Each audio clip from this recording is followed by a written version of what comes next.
सबसे बड़ा बाहुबली एक बार फिर से 26 जनवरी को जेल से रिहा नहीं हो पाया। जी हां, हम बात कर रहे हैं बिहार के सबसे बड़े बाहुबलियों में एक माने जाने वाले आनंद मोहन की। नमस्कार, मैं हूं प्रियदर्शन और आप देख रहे हैं न्यूज 4 नेशन। बिहार के सबसे बड़े बाहुबलियों में एक माने जाने वाले आनंद मोहन की रिहाई को लेकर के 26 जनवरी को पूरे बिहार को बड़ी खुशखबरी का इंतजार था। आनंद मोहन हत्या के एक मामले में लंबे अरसे से जेल में बंद हैं। उन्हें इस मामले में सजा भी हुई थी, लेकिन उनकी जो सजा की अवधि है वह सजा की अवधि कब की पूरी हो चुकी है और पिछले करीब 2 साल से वो सजा की अवधि पूरी होने के बाद भी जेल में बंद हैं और बिहार के जो कई लोग हैं वह उनकी जेल से निकलने का बेसब्री से इंतजार कर रहे हैं। यहां तक कि मुख्यमंत्री नीतीश कुमार ने भी पिछले सप्ताह ही राजपूतों के एक सम्मेलन के दौरान कहा था कि वे आनंद मोहन की रिहाई के लिए लगातार प्रयासरत हैं। आनंद मोहन की पत्नी लवली आनंद से जाकर के इस बारे में पूछ लीजिए।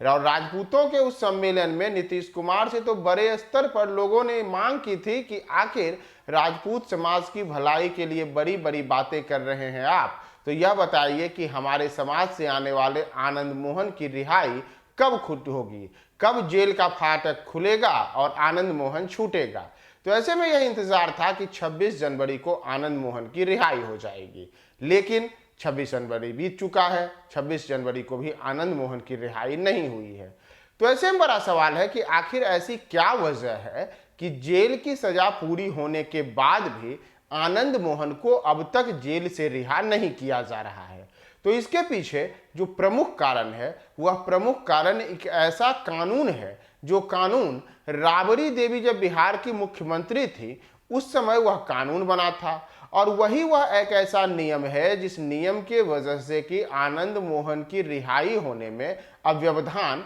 आ चुका है और यह ऐसे अटका हुआ है कि आनंद मोहन जेल की सजा भी पूरी कर चुके हैं, लेकिन उनकी रिहाई को लेकर के अभी तक असमंजस की स्थिति बनी हुई है। तो दरअसल ऐसे समझिए कि आखिर नीतीश कुमार किन कारणों से एक प्रकार से अपनी मजबूरी बयां कर रहे हैं, या फिर आनंद मोहन को रिहा करने के पहले नीतीश कुमार अभी तक कोई फैसला लेने में असमंजस की स्थिति में है। तो दरअसल यह राबड़ी देवी के शासनकाल में बना हुआ कौन सा कानून है, यानी कि बिहार में जब मुख्यमंत्री हुआ करती थी राबड़ी देवी, तो ऐसा वह कौन कानून है उसे इस तरीके से समझिए।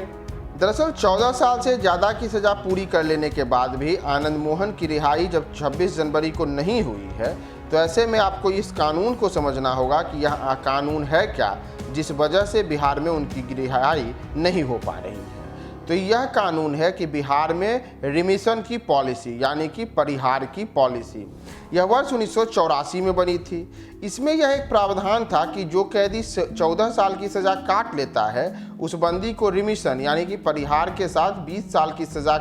काटना तय माना जाएगा और वह कैदी जेल से रिहा हो सकता है। लेकिन वर्ष 2002 में, यानी कि जिस समय बिहार में मुख्यमंत्री हुआ करती थी राबड़ी देवी, उस समय इस परिहार की पॉलिसी में 2 क्लॉज जोड़े गए और ये जो 2 क्लॉज जोड़े गए उसके अनुसार कैदियों को परिहार पर छोड़ने का निर्णय लेने के लिए अब जेलर की जगह रिमिशन बोर्ड को तय कर दिया गया। यानी कि जो 2002 से पहले की स्थिति थी उस स्थिति में जो जेलर होते थे, जेलर इसकी अनुशंसा करते थे कि किस कैदी की सज़ा 14 साल पूरी हुई है और उसे छोड़ा जा सकता है। लेकिन 2002 में जो 2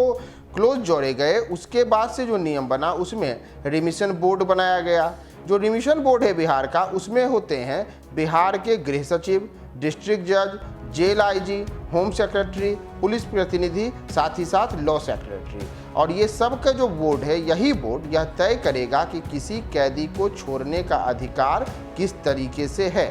और इसमें 5 कैटेगरी में कैदी को छोड़ने के लिए प्रावधान तय किए गए हैं। इसमें उन कैदियों को नहीं छोड़ने का प्रावधान है जो कैदी किसी एक से अधिक मामले में हत्या का आरोपी या सजा याफ्ता हो, या फिर डकैती का मामला हो, बलात्कार का मामला हो, आतंकवादी साजिश रचने की बात हो, या फिर सरकारी अधिकारी की हत्या का दोषी हो। तो ऐसे 5 केंद्रों में आने वाले दोषियों को सरकार छोड़ती है, यानी कि जो रिमिशन बोर्ड होता है, रिमिशन बोर्ड इन कैदियों को छोड़ने के लिए कुछ नहीं कर सकता है, बल्कि उसको छोड़ने का अधिकार राज्य सरकार को है। चूंकि जो आनंद मोहन है, आनंद मोहन पर एक आईएएस अधिकारी यानी कि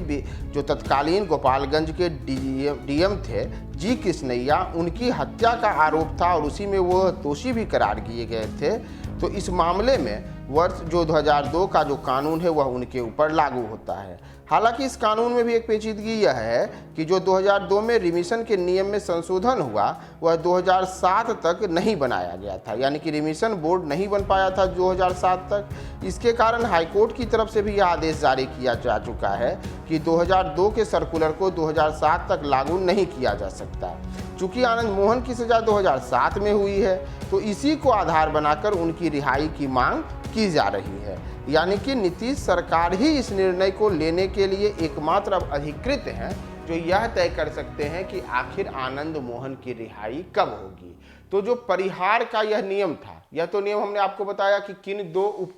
जो संशोधन थे उसके आधार पर उनकी रिहाई का मामला अटकता है, लेकिन सबसे बड़ी वजह बात है कि आखिर नीतीश कुमार कब तक उनकी रिहाई के लिए प्रयास करेंगे और कब जो बिहार का एक बड़ा वर्ग और विशेष करके जो राजपूत समाज है वह राजपूत समाज उनकी रिहाई का लंबे अरसे से इंतजार कर रहा है। तो इंतजार की घड़ियां कब खत्म होगी, आनंद मोहन आखिर जेल से कब छूटेंगे, कब जेल का फाटक खुलेगा, कब आनंद मोहन छूटेंगे, हमारी नज़र उस पर है। देखना होगा नीतीश सरकार का निर्णय कब आता है और कब बिहार के राजपूत समाज और आनंद मोहन के समर्थकों को वह खुशखबरी मिलती है। बने रहे हमारे साथ न्यूज़ 4 नेशन पे।